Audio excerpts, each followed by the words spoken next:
Hello and welcome to the All 12 Signs video series for the Aquarius New Moon that's happening on the 9th or 10th of February, depending on where you live. I'm going to be reading for Virgo in this video. All of these videos seem to be wanting to go on beyond an hour, so I'm splitting them up. Right, so this is a big new moon.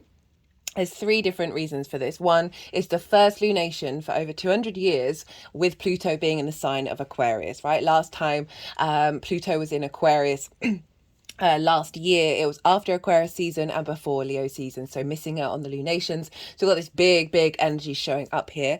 It's also the Chinese New Year, the new lunar calendar, and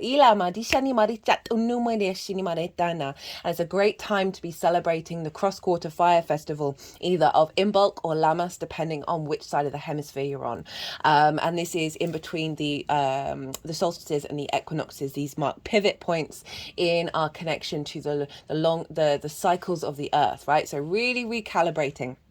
And so this big new moon. As I said, I'm reading for Virgo. My name's Chloe. I work with card divination, astrology, and I channel energies through my body. As you can see, my hands are moving around right now. This is a form of light language, and I've been doing this for nearly 3 years. I've recently had a vocal light language activation. Both of these are drawing on energies from different dimensions to help us heal, help us clear blocked energy, and open up portals to source to get us in alignment with our soul's frequency in this incarnation. So bringing in activation codes. So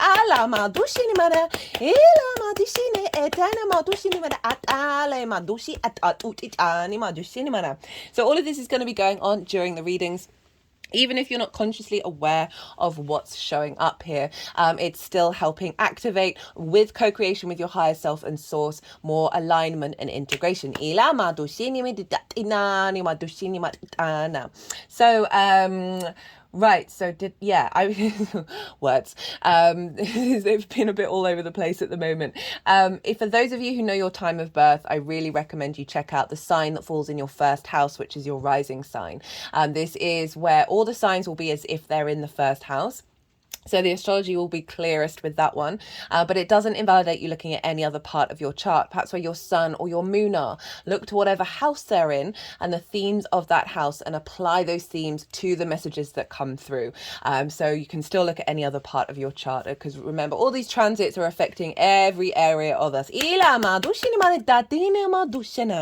I'm going to keep this introduction short and sweet and crack on with reading for Virgo. Virgo rising. How you doing, Virgo? For those of you tapping into the Virgo energy and it doesn't fall in your first house in your natal chart, look to the house that it does fall in your chart. Look to the themes of the house and apply those themes to the messages that come through. It's as if that Virgo energy, with all the connotations of your natal chart, themes of house, astrological points, celestial bodies, have now all moved to the first house. So say you've got Virgo in the 6th house of how you work, health, at your physical health and routines. Apply those messages. So your moon is there, where your intuition around your health is really strong, where your needs are being met are in the 6th house. Just apply all of that energy to what's coming through. It's as if that's now to the first house. So when I break down the astrology and the different houses of what's going on, it will still link into that Virgo energy. For those of you who didn't catch the introduction, sorry, regular viewers, I know I'm repeating this quite a lot. I've been channeling physical light language through my body for nearly 3 years now. These are the movements of my hands that you see. And recently I've had a vocal light language. So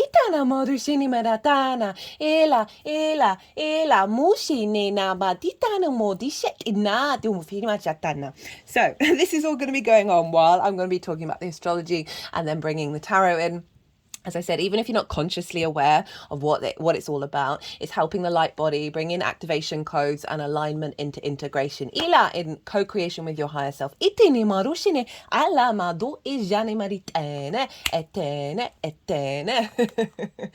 Right, so Virgo. Regardless of where Virgo falls in your chart, this is in conjunct with Aquarius. Now, you're dealing with 6 different energies with this new moon. Virgo, you are mutable earth and yin in nature. So that's 3 energies working together. Aquarius is fixed air and yang in nature. So that's another 3. So we've got this is like herding cats, basically, this kind of energy. I love in conjuncts, but they can be a little bit discombobulating, a little bit difficult, but there's magic here. So once you kind of realize, okay, you're gonna might have to take a couple more hurdles, have a couple more conversations in order to sort of get these 6 energies to sort of realize, okay, they're all different, but they can all work together. And once you do that, it's very inventive, very innovative energy, because you're breaking outside of conformity. It's not a traditional aspect. And so therefore you're then playing with 6 different energies, and you can create in such more unique and wonderful ways that way. But it can be miscommunication, it can be a little discombobulating, a little bit of frustration, feel like you're not quite getting anywhere, because it takes a little while to get the in conjunct into an alignment.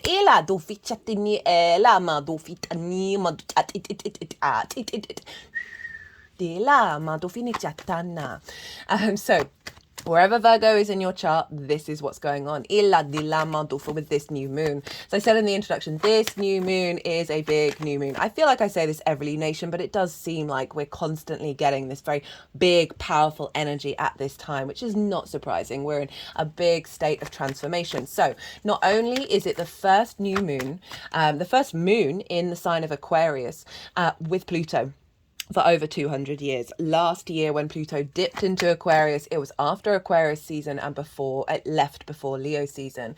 So this is the first one in a while. So Pluto is a very big energy. It is very transformative. I've done a Pluto in Aquarius transit series, and I really recommend it for everyone. This is going to take us up to the beginning of September, before Pluto then dips back into Capricorn. And this current transit is really laying down the foundations for the final ingress, which is going to be a 20-year cycle. So Pluto has the capacity to transform and bring in magnetism and power, and we're going to have a lot of conjunctions with the personal planets with Pluto. All those dates are in the description box if you want to go check, put them in your diary, and then check to see what's going on around those dates, to get an understanding of longer cycles and clues around those things. For example, Mercury conjoined Pluto on the 5th, which was yesterday at the time of recording, and I definitely had a mental mind upgrade that's then going to unfold. So first moon with Pluto. But it's also the Chinese New Year, and the beginning of the lunar calendar. It's also a great time to celebrate the cross-quarter fire festival and work with that energy. Imbolc in the northern hemisphere, Lammas in the southern hemisphere. Now, I break down all of this in part 1 of the collective reading. I ended up having to split that up and do the astrology in part 2, but because this is big energy, lots of Kundalini energy rising up in the earth there, the ley lines and the dragon lines getting activated. We're heading towards the spring equinox, so this is when we're really building momentum now. But we've got the mental suit, the mind, so we're bringing in new frequencies to help facilitate manifestation for the next calendar year. So I'm pulling cards for 3 different piles. The first pile is the lead up to this new moon. I work with 6-month cycles, so this is from the full moon in Aquarius last year in Leo season, and what has been unfolding, what journey have you been on, what have you been integrating and working through, and how are you now presenting in the lead up to this new moon.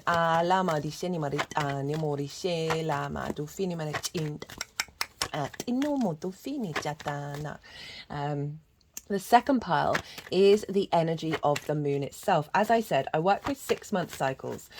So this is what energy, and I see lunations as portals for energy downloads, activation codes. So this is the second pile, is the energy that is downloading into your vessel that will then unfold over the next 6 months. The baseline for this is the collective reading. So this is in part 2. It's also got the energy of part 1 as well for that calendar, the Chinese New Year and Imbolc. And so the baseline is how all of these planets are talking to each other, how all the celestial bodies are talking to each other at the time of the new moon, the exact time. So I break down the astrology in way more detail in that collective reading, also called collective tarot cards, and I get to be a bit more esoteric. So that's the baseline, and then the tarot on top of it will be in relation to how that's showing up for you in terms of the Virgo energy.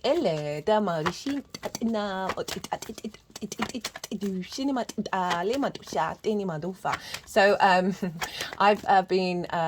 working with 3 guides at the moment who I'm channeling, main guides who I'm channeling through the vocal light language. And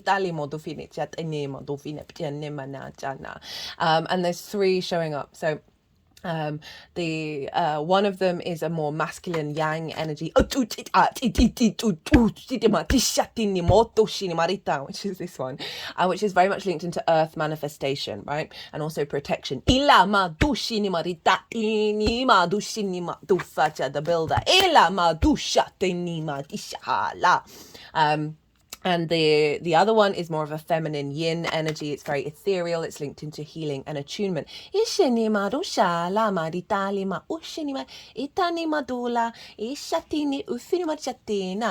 the third is more of a neutral energy. It's more, for me, I feel like connecting to pure source energy. It is linked into sacred geometry, the sort of archetypal and architectural structures of the universe. Code coming through. And these 3 are all working together to get us to integrate the masculine, feminine, and neutral energy within us, the yin, the yang, and the all-encompassing. So I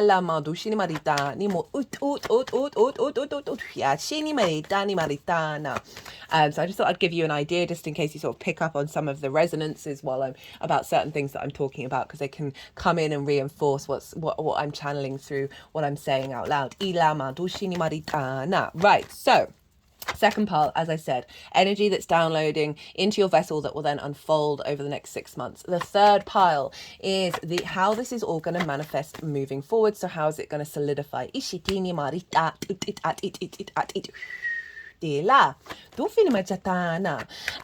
is a new moon, so this is a great time to set intentions, because the moon is at her darkest. She is in her yin receptivity. She's observing, she's drawing information towards her, and this is coming from. So the moon is our intuition, our unconscious space, our emotional body. Where are our needs being met or not being met, and how do we nourish ourselves and others? And so the conscious sun, the vision, the clarity, the animation, the purpose is pouring into the moon. They are at the same degree. So the moon is getting an upgrade from the sun that you'll then see unfold, because you'll intuitively be taking action around the needs being met and nourishing yourself, as well as enhancing your intuition wherever Aquarius falls in your chart. So this is, as I said, great time to set intentions. I would say, even if you're watching this after the event, we can still tap into it, that it's often, I find, when rather than having like a bullet point breakdown of your intentions, is to tap into the maybe write them down, but then tap into the feeling you feel at them being in fulfillment. Because so often when we overthink, we are blocking out the possibilities from source energy to bring in that which is completely out of our frame of reference. We're blocking away the magic. But obviously I say that because I say that with the knowledge that you do whatever you feel your intuition is telling you to do, because it's all about your individual interpretation of what's going on, rather than doing what people tell you. But that's just from my experience that I've found it just brings in a lot more magic.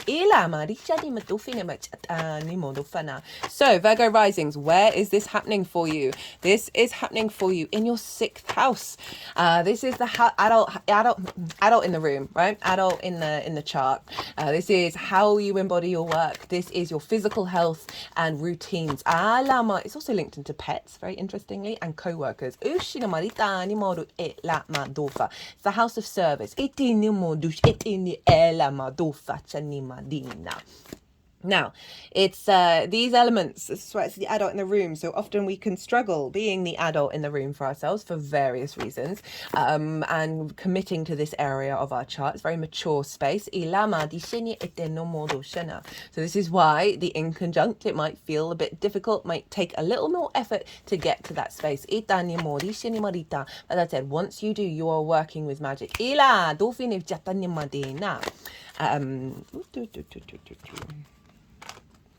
Lo faccia nella moto di là, isha.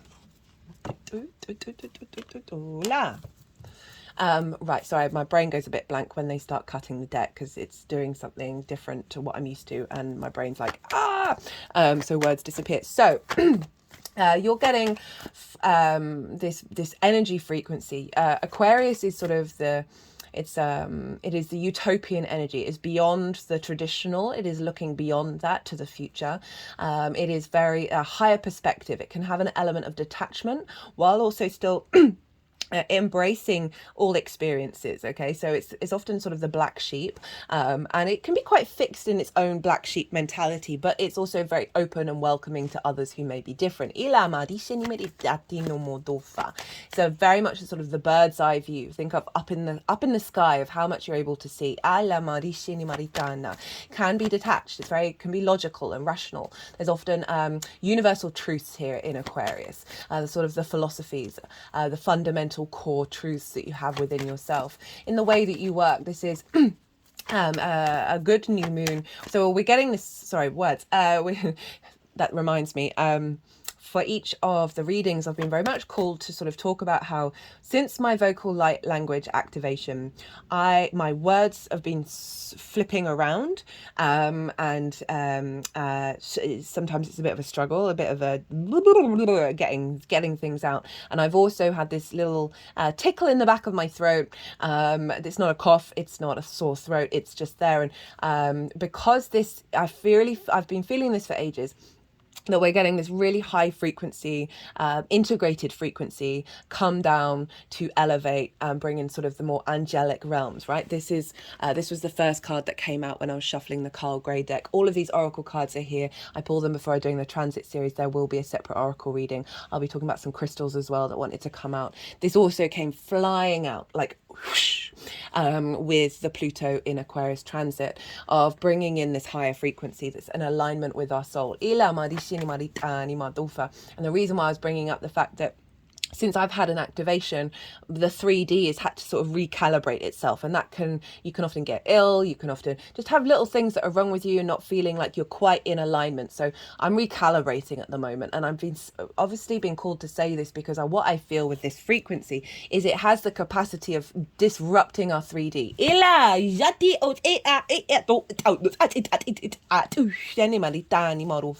So I'm just been saying it to everybody, like, just bear that in mind. If you may feel that sort of disruptions, know that it is part of the recalibration process. So got this new moon around how you embody your work, right? It's the lens in which you apply your tools and your skills in the way that you work. So there's a sense of collaboration and cooperation in the way that you work, of also being able to bring in galactic frequencies into how you implement yourself. That of breaking out of traditional structures of scarcity, competition.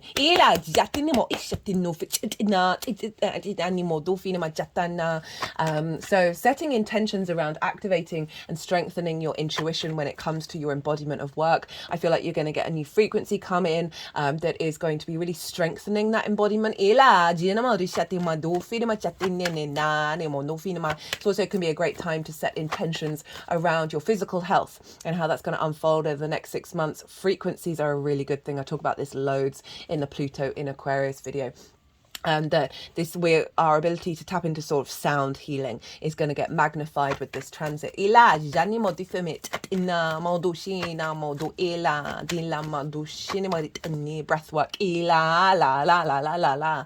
And also routines of like setting intentions around really being able to bring in this galactic energy, bring in this high frequency into the way that you work, you do your routines. That is going to be very unique and independent to you. Can also be bringing in intentions around collaboration with co-workers.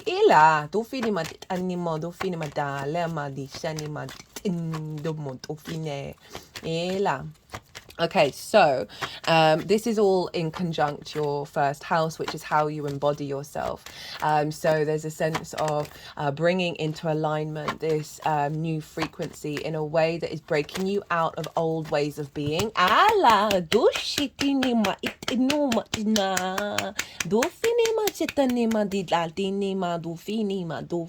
Virgo energy is very able to pick up and adapt and change. So, you know, even though this is a fixed energy coming in from Aquarius, it's bringing in a new, bringing in something that you're going to be able to adapt to. You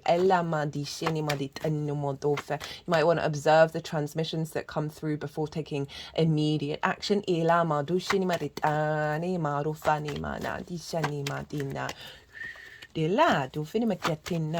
So, let's talk some astrology. Let's talk about I'm going to talk about the major aspects, not all of them, but the key ones. The rest is all in that part 2 of the collective reading. And then I'm going to talk about rulership energy transfer, and that's going to give a broader understanding of how this moon is showing up for you for Virgo. So we're going to have a grand air trine for this new moon. We actually had one for the Aquarius full moon as well. One of the we're swapping out one of the players. Vesta is over in the sign of Gemini, and so this is a lot of trine energy. Trines are an aspect of Jupiter. This is soft, easy, free-flowing energy. Jupiter likes to, and therefore trines, bring parts together in order to expand and elevate. There's a sense of faith and knowing, of generosity and joviality, bringing about opportunities here, a lot of wisdom. And so Vesta over in Gemini is Vesta is one of my favorite asteroids. I shouldn't keep saying this because I shouldn't have favorites really, but I do love the energy of Vesta. She is linked into devotion and dedication. So wherever she is in your natal chart, you're going to have a devotion there and a dedication to that area of your life. And whenever she's moving transitly, you're going to have more focus on that area. And she's been in Gemini for quite a while now. And so Gemini is this. If for you, Virgo risings, this is in your 10th house of career, life purpose. Career doesn't have to be your life purpose. It can facilitate it. It's your reputation. It's your visibility, how the big outside world sees you, this sense of validation from the outside world. It is a very powerful house. And so Vesta, as I said, devotion and dedication. So you may have felt that focus for some time now. We've also got the element of purity with Vesta. She is linked into the inner flame and the sanctity of that inner flame and tending to it. And in Roman culture, there was a temple to Vesta, and that's where they held all the contracts in order for them to not be distorted, for not people to come and interfere and change who got the inheritance and that kind of thing. There were periods of time in the Roman Empire where everyone was a bit naughty and a bit trickster energy. So the contracts were held in the temple of Vesta in order for those contracts not to be distorted and kept pure in that commitment of between the two parties. Now, what I feel very strongly with this Vesta energy is that she is removing distorted contracts, soul contracts. Some that we have got the clause into us. All feeling that have kept us repeating cycles. They're sort of tapping around the heart chakra. And then allowing more a connection, a devotion, and a dedication to our inherent initial soul contract in this incarnation. Oof, just had an energy release at that one. So this is going to be around your connection to your life purpose, your connection to your career and your visibility. And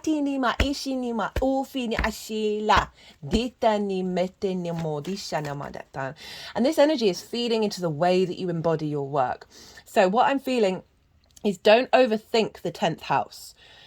Let this energy feed into your 6th of how you work, how you embody your work, and focus on that. The more that you're in tune with that, the more that you're going to be drawing towards you situations that is going to be facilitating the validation of that work. Now we've got the South Node over in Libra, and so this is why each air sign is getting activated. Ideas, clarity, vision, of how to move forward. Very fast yang energy. South Node over in Libra. I've done a Libra and Aries North and South Node transit series where for each of the signs I've broken down the overall themes of that eclipse cycle that we're currently in. So if you haven't caught that, that's still relevant. It's in its own playlist, really easy to find. That'll give you the broader understanding of what this eclipse cycle is all about. And we're almost coming up to eclipse season. We've got Pisces, we've got the Virgo full moon and the Pisces new moon, and then we're going to be moving into eclipse season. So South Node in your 2nd house of your skills and tools and resources in order to manifest in this world and bring in regular income. So you've got all the kind of work houses activated here, Virgo. So I'm not surprised that a lot of pentacles have shown up in your tarot so far. And this is also how the things that you value, as well as how you value yourself. The South Node is the tail of the dragon. It's about what we are releasing. It's about refinement. It's often an area where we're comfortable, and so with that, what we're comfortable with, we know what to let go of and we know what to enhance. It's definitely an element of release and depth. So there's an element of letting go of things in order to bring in new energy and cultivate the skills and tools that you have. She's going to be refining your understanding about what do you value, releasing energy around value systems that are distorted, but really also tapping into a very spiritual element when it comes to your skills and your resources.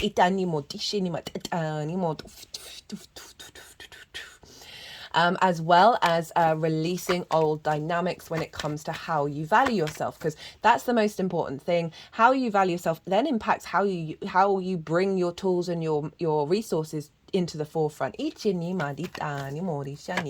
So we've got these work energies really activated, and the sense of value and vision around how you move through the world. So this is all feeding into this new moon with this new frequency coming in of making sure that you're able to embody from a integrated frequency. And more in alignment with your soul, that's utilizing the depth of your skills and your resources and facilitating a new soul contract in relationship, and well, not a new one, reconnecting to the original soul contract when it comes to your career and life purpose and vision of that. Now the other major aspect that the sun and the moon are making is a square with Uranus in the sign of Taurus. Now, Taurus for you is in your 9th house of your perspectives. This is how you map yourself out in your society, in the world, in the universe, in this universe, in the multiverse.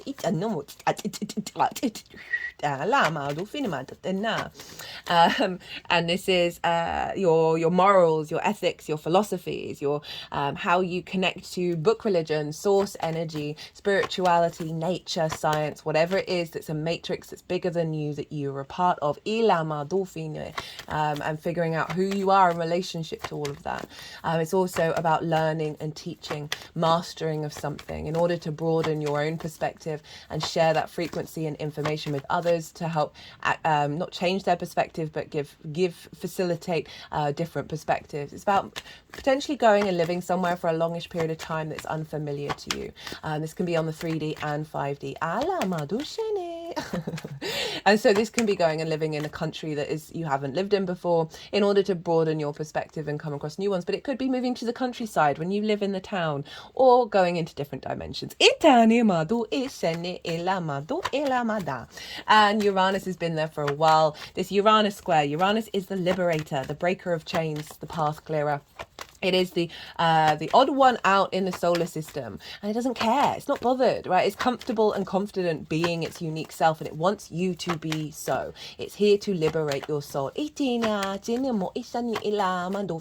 inventive, very independent, very innovative. It can shake up things, though. It can be very disruptive because it's, you know, its goal is of the highest ilk. Uranus in the ninth is helping bring in unique perspectives that are more in alignment with your soul. You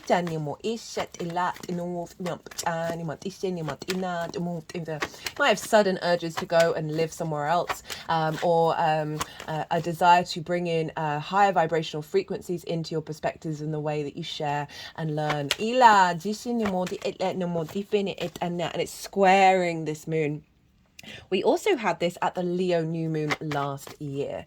So I'm bringing this in just to have a point of reference. We just had that Leo full moon. That's still a live transit, 6 months. And I feel it's that and the Pluto in Aquarius transit series, as well as this one, they're all very interlinked. Now that new moon in Leo was square Uranus as well. And it was also linked into the Venus retrograde. And with that full moon, I saw across the board a closing out, a lot of old dynamics that would usually have triggered heart responses, and a release of those that don't serve the nourishment of yourself. Not in an egotistical way, but in a really grounded, supportive way. That's like, no, these dynamics were stagnant, right? It's the liberating energy of Uranus, but it had meant over the last 6 months, situations showing up that were helping recalibrate that. And it can be very disruptive, as I said, that it can bring up things that are then going to shake down. But the end point, the release point is, or generally just feeling a little more centered in yourself and able to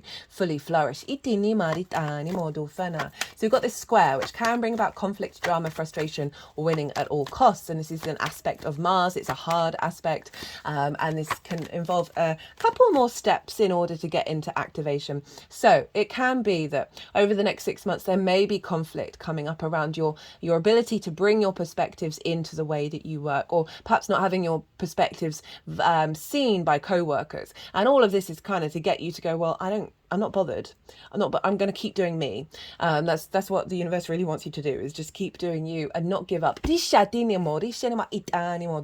Or may not necessarily be very loud showing up for you. It could just be these feelings coming up of how to incorporate this, and perhaps having some stuck energy that then you're working through over the next 6 months to bring you to a state of liberation.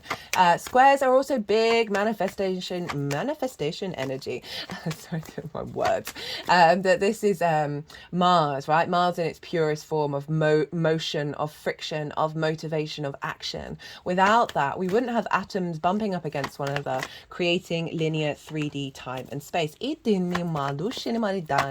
this is about building and creating in the 3D. And so we're instigating this building energy of you bringing your unique galactic perspective, Uranus, into the way that you embody your work. Love this. So bringing in that Venusian energy into Aquarius.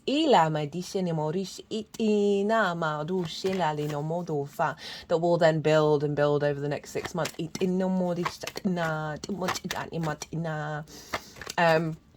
And so, yeah, big building energy here. We've also got a sextile with the North Node. So I talked about the South Node in Libra, with the North Node in Aries and Chiron. Now they are going to be coming into a conjunction on the 19th of February, so about 10 days after this moon. That is a big deal. As I said, I've listed things in the description, conjunctions in the description box. You might want to go write them down in your diary and see what happens around these. When we have conjunctions like the new moon, this is a beginning of a new cycle. Now, this is in the sign of Aries. A sextile is a aspect of Venus, so again, another soft aspect. And this is about love, appreciation, connection, harmony, grace, diplomacy, and creative energy. It's very like creative brainstorming. And so we've got this harmonic with the North Node, which is where we're headed, what we're striving for, and Chiron. Chiron is the wounded healer. There's such beauty in Chiron, but it can be a very deep, heavy energy, right? Within the wound we find the medicine, and then we become the great teacher. Chiron's often linked into a lot of past life wounds. Moving through Aries in general feels like a reevaluation of the healing of the attack on the I am. We're seeing it across the board for a while now on the attack of the individual and the autonomy of the individual. What I've been picking up with this moon is the conjunction with the North Node, which is helping transform that wound into wisdom. Is Aries is the first one into the breach, right? The first one to cross into the new frontier. Very independent spirit, but when we do that, whether it's in the physical realm, the emotional, the mental, or the spiritual realm, we can often get ourselves into trouble because it's uncharted territory. And so this can bring up wounds that we may have faced in not only in your own current incarnation, but previous ones on ancestors of those who've been first in the breach and may have had injuries for whatever reason that may have then caused them to withdraw and to not expand into new frontiers. That this very much feels like we are understanding the wisdom of those that have come before us and how the journeys that we have been on moving into new frontiers, giving us the strength and the wisdom to then break into new frontiers with this frequency that's coming in, which I'll get to in a little second with Saturn in Pisces about why this feels very strongly for me. So this is a connection to the 8th house for you, Virgos. 8th house is the house of transformation. It's a very magical house. It is linked into the resources of the outside world and the exchange between you and anything other than you. So this can be inheritance, both 3D and cosmic inheritance. This can be taxes, mortgages, loans, as well as commissions, bonuses, and as I said, inheritance. So it's big chunks of money or dealing with the resources from the outside world. This is your exchange between you and anybody other than you: time, money, things, energy, intimacy. It's also your exchange, your relationship dynamic with source as well as anyone other than you. Edgar Cayce, very famous psychic, had a stellium in the 8th house. I was very much able to utilize the resources of source. So Chiron and the North Node, they're your strive. You've got big changes happening in this area. Chiron may have brought up some wounds around relationship dynamics. We can have codependency here. We can take too much. We can give too much. We can feel not supported. And with this alignment into the way that may have affected the way that you work and the resources that you get in order to embody your work, blockages around that.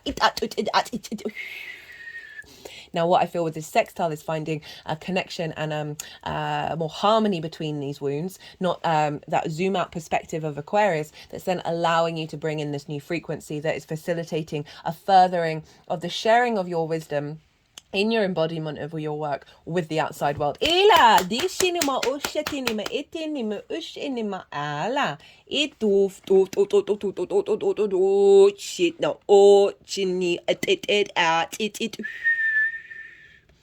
So I have this here because for me, geometry and sacred geometry is going to play a very important part in the Pluto in Aquarius transit. I don't quite know which ones these are, Virgo, but you might want to go look them up and find out what the meanings behind them. And put it in the comment box if you find out, because that'd be really interesting to see how that correlates to what's being transmitted here. Okay, so where was I? North Node, Aries, Chiron, sextiling this moon. So really bringing in a sense of clarity of where you're headed when it comes to relationship dynamics, not feeling the sting of the venom around not getting what you think it is that you need, and being more at peace with that, and just keep embodying how you work. As well as I said, bringing the wisdom of your being to the outside world.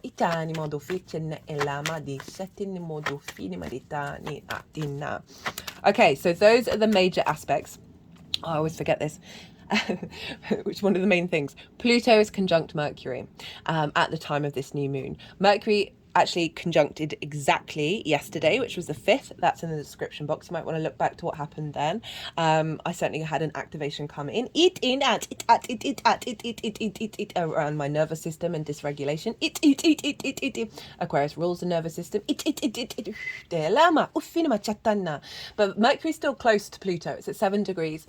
And Mercury is in Aquarius, is very able to see the bigger picture. It's weird. Ever since Mercury's moved into Aquarius, I've been very drawn with the content that I'm bringing into myself is frequencies, more sort of science stuff, but spiritual science stuff. Geometry.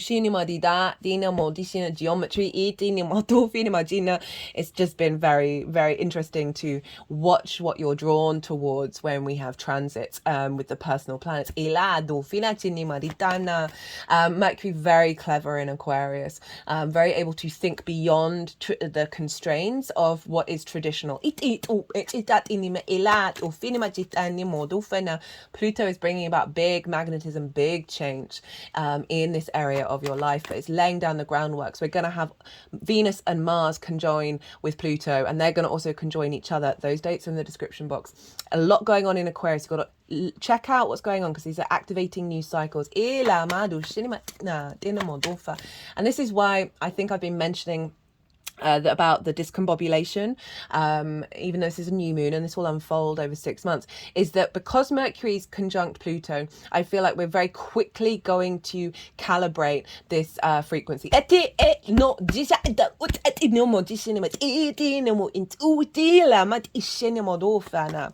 Which is why I've been mentioning, hey, you might feel a bit weird in your body or something that may take a little while to recalibrate, because this download is being integrated so quickly.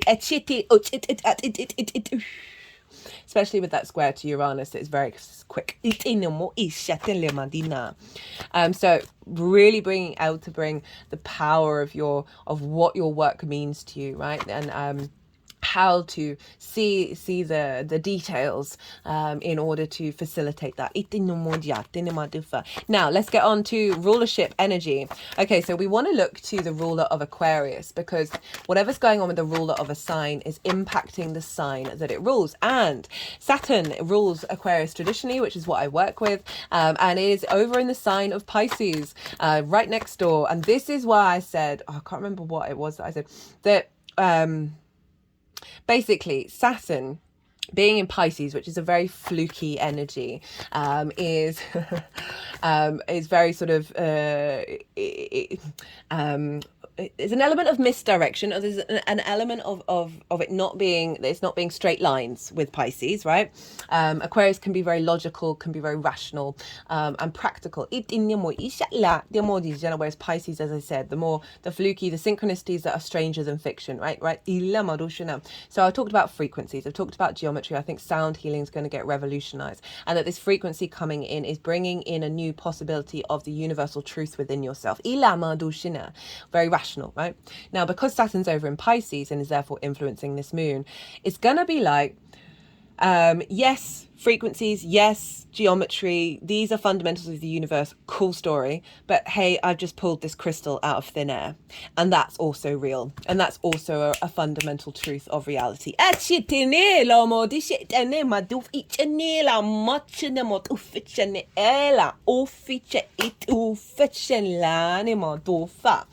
So Saturn's influencing this with the lens of Pisces, and this is in your 7th house, Virgo. It's opposite your Virgo energy, wherever that is. Anyone who's not caught the Saturn in Pisces transit series, I do recommend it, particularly if you've got strong Virgo energy, because this is an opposition. I've got a Virgo sun. Saturn's been opposite my sun, which has meant a lack of visibility. And if I didn't know that, I would probably be losing my mind.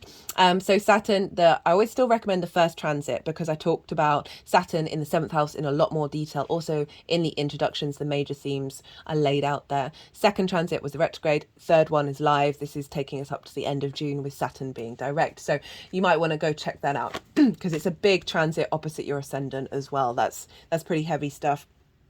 And I mean, wherever Saturn is, really, to be honest, let's be real. And but Saturn in the 7th. So the 7th house is the house of other. This is partnership, intimate relationships. This can be business partners. These are people in your life that you commit to, okay, that they're important. So this can be business partners, one-to-one clients, working with people on a one-to-one basis at work, intimate friends, more close friends, and your long-term committed romantic relationships, because it's linked into contracts. It's linked into marriage. Marriage is a contract. As well as source. Like how does the frequency of source show up? It's very watery, very dream-like space. As I said, very fluky. And so we've got Saturn moving through there. Saturn is about commitment. It's about responsibility. It's about due diligence. It's about authority. It's about legacy and integrity. Now, it can be very disruptive in order to get you into an alignment with those things. So clearing out relationship dynamics that don't serve the next 30 years. But it is bringing strength of authority of how you understand the other and therefore how you understand yourself. The more that we understand ourselves, the more recalibration comes with those dynamics. So this could be, because Saturn's influencing this new moon that will unfold around the way that you work, of bringing a business partner or someone to collaborate into your life. It can also be getting 7th house relationships in alignment with your ability to commit to being the adult in the room, as in how you work, how you take care of your health, how you take care of your routines. So facilitating new frequencies of relationship dynamics, whether it's current ones or new ones that are in alignment with that. Also strengthening your source energy, that can then help embody that in the way that you work and also heal. The physical vessel.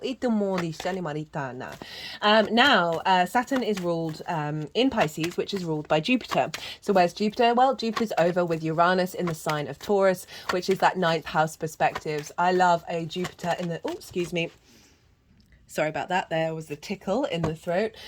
Jupiter in the 9th is great. You just feel more confident with your perspectives and understanding who you are in the world, and in an earth sign, very grounded into your body.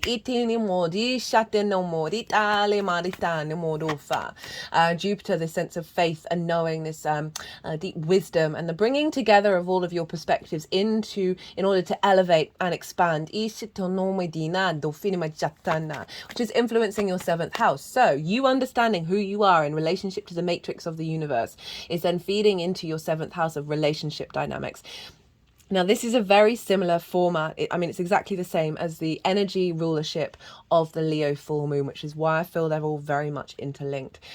So that Jupiter is influencing Saturn, saying, hey, buddy, let's make sure that these relationship dynamics are in alignment with how this new expansion of self. It's then feeding into the way that you work, which is giving you more strength within yourself to commit to these things that aren't being diminished by the other. Like, so often I see people who say you've got a business partner who isn't necessarily picking up the slack, and you're overworking, not taking care of your physical health, and your routines of mental health have gone out the window, or a romantic relationship where you're, for whatever reason, your partner isn't in alignment with you wanting to eat well, wanting to supporting your work. This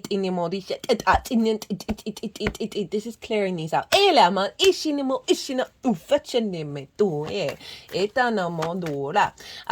So really getting an alignment alignment. Now, we also want to look to Venus, because Venus rules Taurus, and she's over in the sign of Capricorn, which is next door to Aquarius in your 5th house of your creation energy. Everything I'm going to say stems from this. This is the house of joy, the house of goods. This is about play, amusement, games. This is also linked into children, both literal children, your own children you work with, your inner child, creative projects you are birthing into the world, as well as romance and dating. Now, Venus has been clearing up and tidying up and connecting the dots of that Pluto transit. You're finding more inspiration, more joy, more love, more harmony when it comes to your creation energy. It's her favorite house to be in. And so you're building a lot there with that, and that is influencing your perspective. So we're bringing joy, we're bringing creativity into your perspectives, into your relationships, into the way that you work. So I really like that 5th, 6th house interlinking of making sure that the way that you work is bringing you joy. And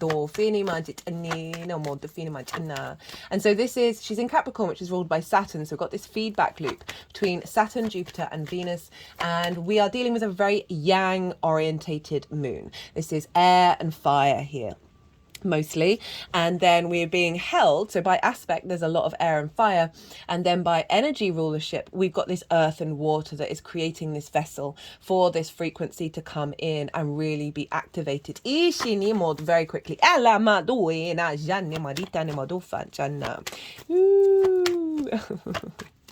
Okay, so look to where your sun and your moon are in your natal chart. Look to the themes of the houses that they're in, because they are likely to get activated.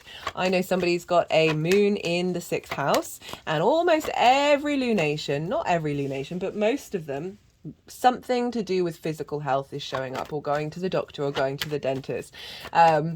And it's just really quite funny to see the literal energy show up very clearly. So that's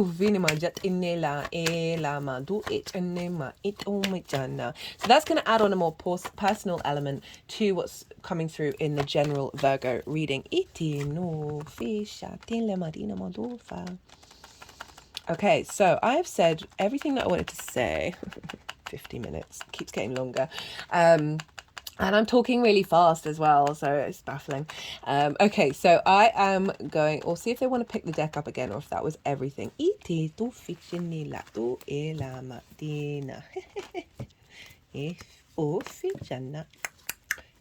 Obviously.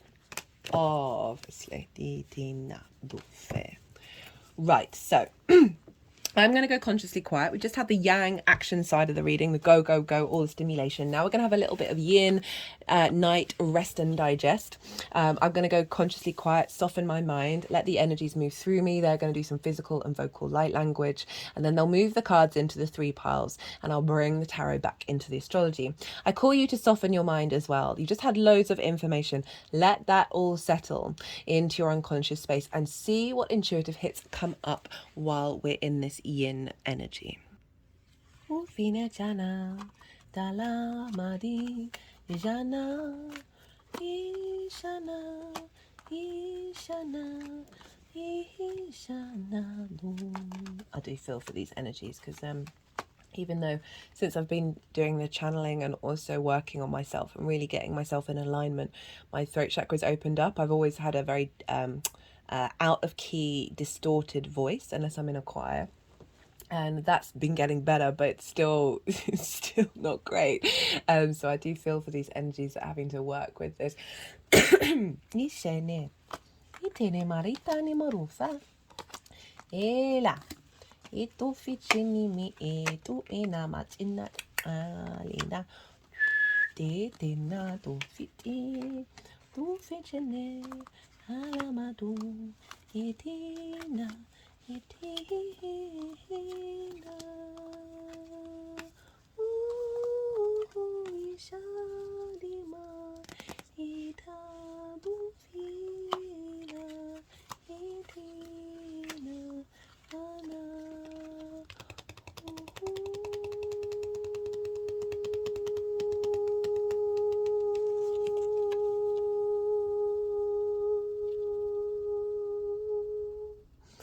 Jatani la do fiji de matina etela e shini tu fiscene e la ma uscini tita e tina dila.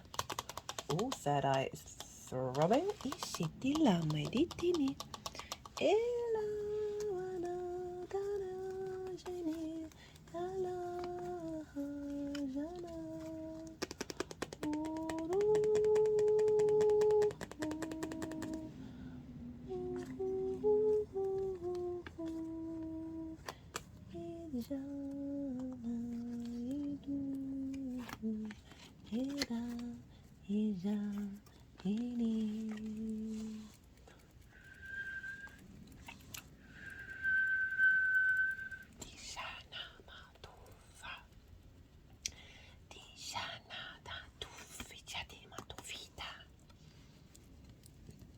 Itala, Italila, Itaila, Italima, Oshena, Ishena, Ilama, Toshena, Itala.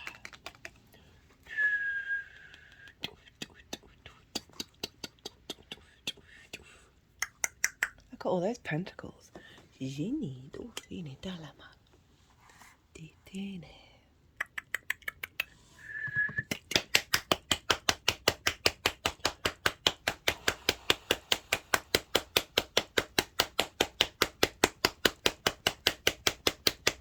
Eat.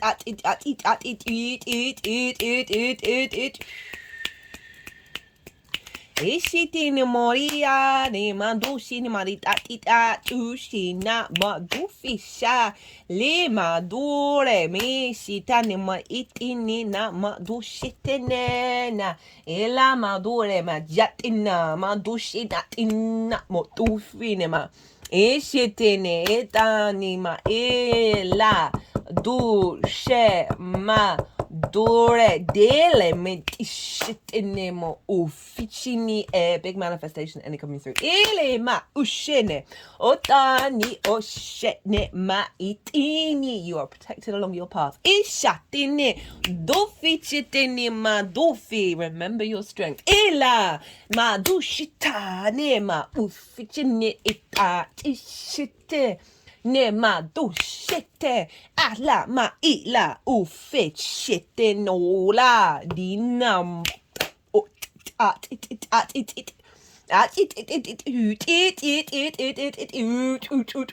shella u fina chane manetene etene na Dila shani marishini ma itati ne atufita itine la itini.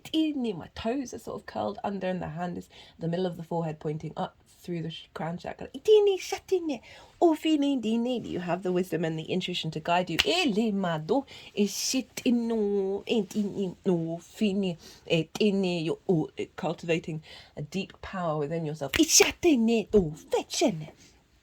Etene ocean etenila etene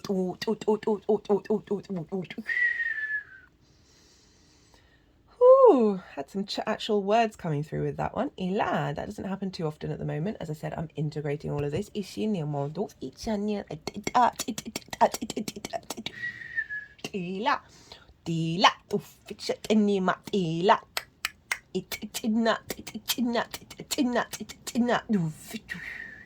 ela tu ela ma oshene atini utome echana e uja dia du jet ushine hushine. Okay, all right, Virgo, let's crack on. That was quite intense. So for the energy leading up to this new moon, we've got the 8 of Cups, the Page of Pentacles, 5 of Wands in reverse with the Queen of Pentacles. So you've been going on a journey. So this is since the Aquarius full moon that we had last year. And there was obviously something that you were emotionally walking away from. Okay, so this could be a situation that appears on the outside to be good for you, right? But it is not. And so I link this into limiting beliefs and trauma responses that are in the mind, that are so ingrained in our unconscious that they feel very comfortable to us, even though it's bringing about perhaps discorded energy where we're not able to truly flourish. And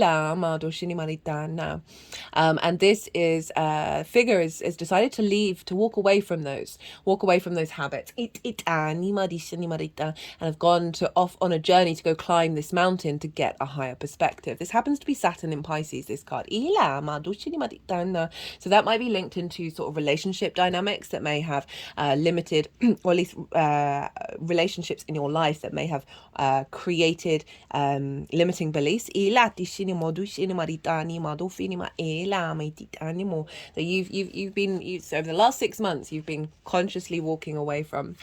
And in that journey, you've been receiving new messages, new frequencies, to support you in the physical world. You've got the Page, the Knight, and the Queen of Pentacles, big pentacle energy, and the Four. The Page is very studious. The Page of Pentacles is very studious, very hardworking. So this is you really committing to this new frequency that you've been working with from that full moon, that is helping prepare the way to prep the 3D realm for this one that's coming in with this new moon, because this is about they're very youthful energy, they're very excitable, they like to they want to engage in this, but they're they've just got into the court. So this element of entering into new territory and figuring it out, and but dedicating yourself to the opportunities that have been coming up for you to work on this journey, that is bringing you a sense of peace in the 3D realm.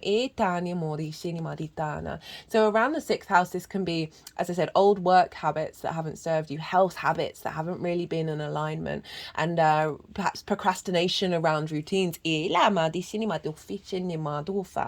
you've been bringing in new possibilities with that full moon. We got the 5 of Wands in reverse, which is 5 of Wands is kind of procrastination energy. Is lots of things going on, but without anything quite getting momentum going forward. So it's conflict. It's not as heavy as the 5 of Swords, but it's kind of like it's a bit chaotic with the energy, and it can be disruptive. It's also training as well. So in reverse, I feel like there's moving away from the training stage, what you're implementing. So very quickly being able to implement these things, and being able to find the ability to step outside of procrastination, to step outside of having so many things on your plate that you can't focus on getting any of them moving forward. So navigating and working through that and being able to clear that conflict out of your space, right? So you've been clearing this. And I feel like that Page is in the dedication to doing that. And also seeing things as conflict as well, of feeling, perhaps this can be with co-workers or with people responding to the way that you work, of not needing to fight anymore. Very much like being you. Got it with the Queen of Pentacles. She's all about abundance. She's also really good at advice. There's a sense of nourishment and nurture. There's a sense of stability and structure and loyalty that you've been bringing in, that you have been deeply nourishing this transitory journey of bringing in new ways of embodying your work. Queens nourish, they nurture, they observe, their yin energy, they strategize. So this is a sense of you've been planning for what's coming through.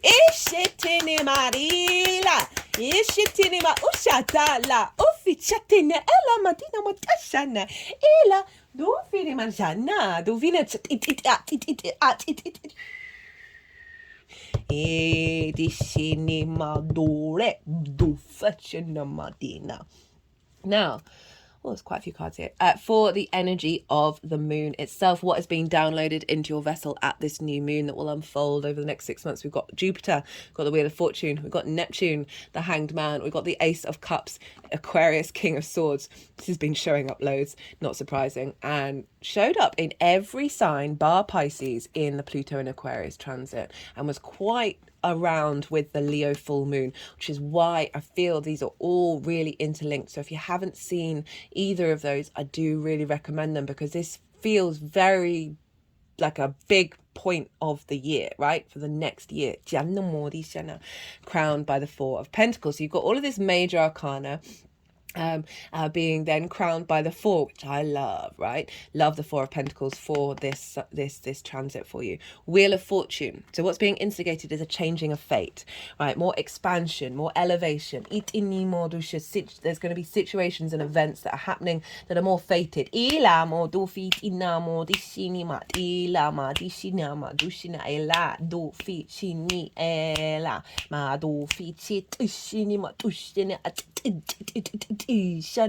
it's come with the Hanged Man in reverse, which is really clarifying what I was saying about you being able to share your wisdom. So the Hangman is all about getting perspective through a limbo phase.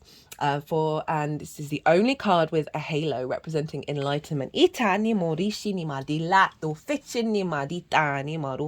it's upright, saying you've received the divine wisdom. You've received this element of wisdom and enlightenment. If it's upright, it means it's going out into the world. It's going to unfold out in the world of you being able to incorporate this. It was also Neptune over in Pisces, very magical energy into the way that you work. You may have been working on health things and routines, and now they're really in alignment. And you're like, right, these are going to last the test of time, and now I'm going to have even more dedication to putting this into practice. But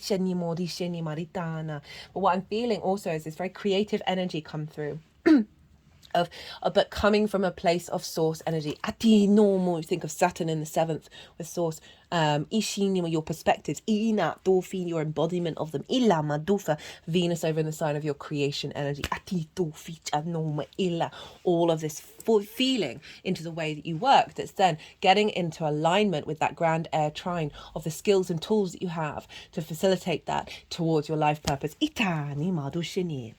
Got the Ace of Cups, the King of Swords, with the Four of Pentacles. So what's coming in is this sense of abundance, this sense of renewal, right? You've gone on your journey away from those comfortable cups that are full, and you've now found inner peace. This sense of overflow, this renewal of your intuition when it comes to your embodiment of work. As I said, for some of you, this can be bringing in a collaborative connection, and that can be in any sphere, that is bringing about a sense of generosity.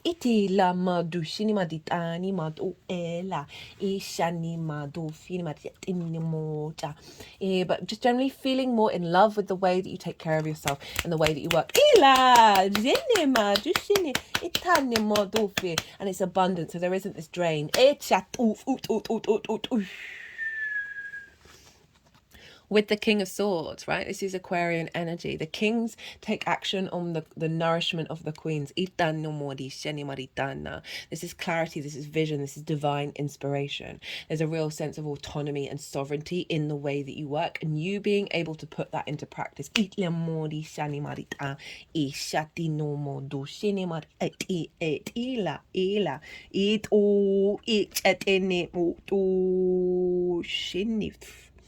With the Four of Pentacles, this is about sovereignty of the 3D, right? So cultivating that inner sovereignty. This figure is being protected by these peace symbols. It's usually pentacles, which is the sign of Venus, with the feet, heart and crown chakra. So there's a sense of inner stability that is then radiating outwardly in order to create structure and strength and sovereignty. This figure is wearing a crown that is then bringing in a sense of abundance and containment, right? You're not being affected by outside energy in the journey that you're on.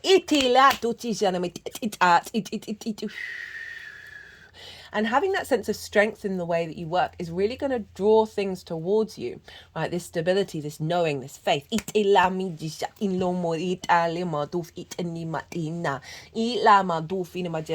I don't often say this.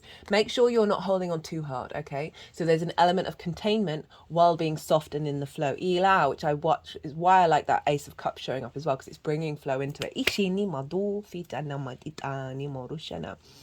How this energy is manifesting moving forward. We've got the Ace of Swords, the Four of Wands, the Ten of Cups, and then the Knight of Pentacles. So what's moving? We've gone from the ace to from the cups to the ace of swords, and this is clarity and vision. This is a renewal of that. So this is what's solidifying is your inspiration, ila, from a higher perspective, that is bringing about a sense of sovereignty and victory. Again, I'm getting a real confidence in you being able to speak your truth. You being able to tap into frequencies that bring in inspiration. And really having a sense of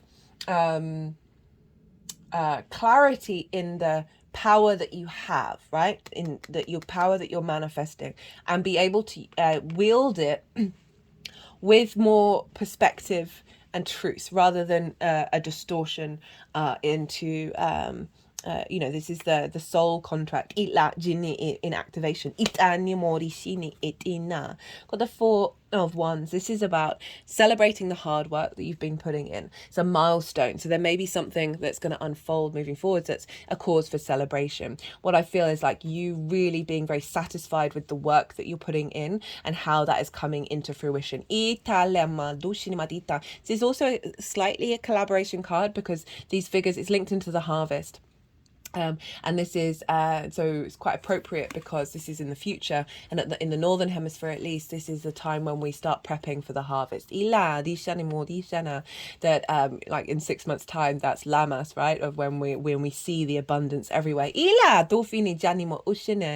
But this is also about working with others in order to create something, so there can be this element of collaboration that may be on the 3D or 5D. But it just feels like your vision is there's a manifestation of it.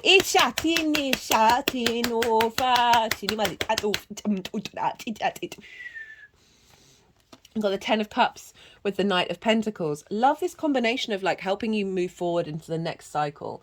Of the Ten of Cups is sort of emotional contentment exterior to yourself. You know, this is the only card that has rainbow on it, well, not in this deck, but in the traditional Rider-Waite, and it's the chakra body, right? And these look like wheels, and chakra in Sanskrit is wheel, of it being in alignment. So that Hanged Man in reverse is you've been putting that into practice, and this is a sense of feeling good in the areas and external areas of your life. And this is the nuclear family, but it can represent something coming together that is exterior to yourself that brings you a sense of contentment.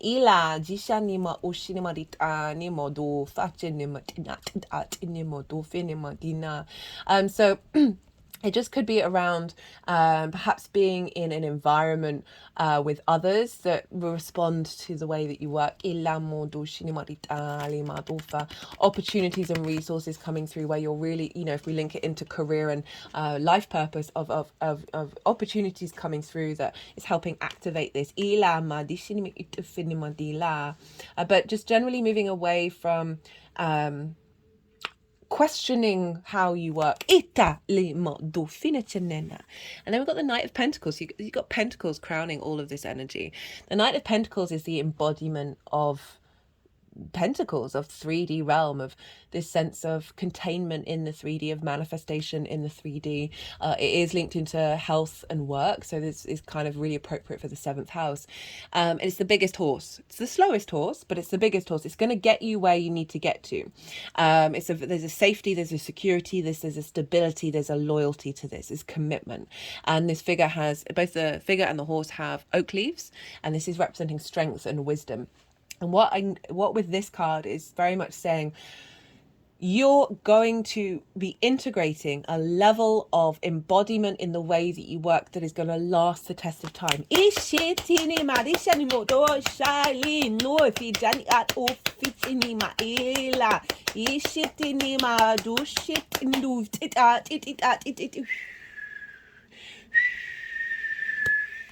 They're just sort of moving the card all around the chakra body.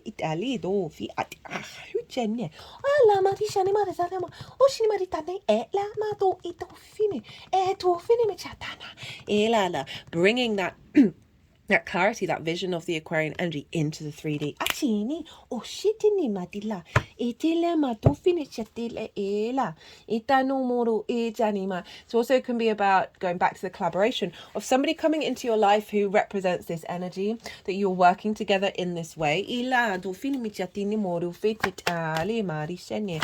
Right, let's get some qualified. The Emperor. Order, logic, stability, plan. So this is Aries energy. The Emperor is all about wisdom manifest in action. Ila, that is not only facilitating their own sovereignty, but that of the collective. Truly understanding the power of the I am. So that's Aries energy. So this is about the resources from the outside world, and also not being out of distortion with the dynamic of that. Like 10 of Cups is making me think of being more in alignment with that one. Also the sense of being able to know where you're headed, and not, there's an element of pause with some of these cards as well as completion. It's a bit of a mixed bag, and because we've got that ace there, we've got the 10, we've got the Knight of Pentacles, and what was the other card? My brain has forgotten. Oh, the 4 of Wands. So there's a beginning, there's a milestone, there's an ending, and then there's a keep on going. So it's a bit of an interesting dynamic. And what I feel with this Emperor is saying, look, you know that things are going to keep building from this point. Because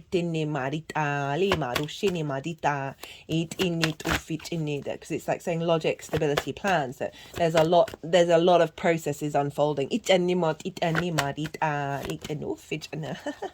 the Hangman again. So like reconfirming that, saying crossroads, transitions, turning points and decisions. That you've gone through a transition of receiving deep wisdom and bringing it into the forefront of your embodiment. And again, really sharing that. Okay,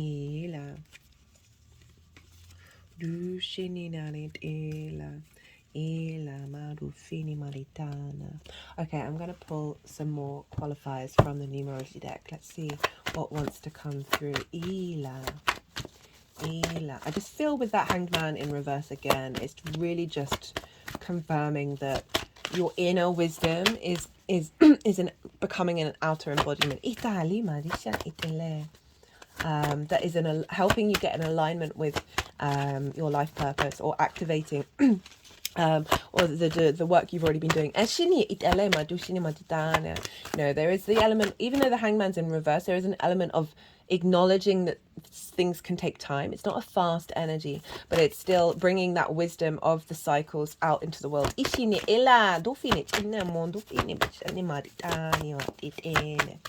And having a bit more faith and trust in the process.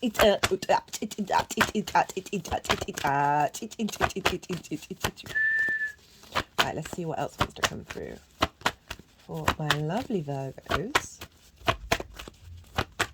You're going to have the Virgo full moon coming up next. Excited about that one. You down there.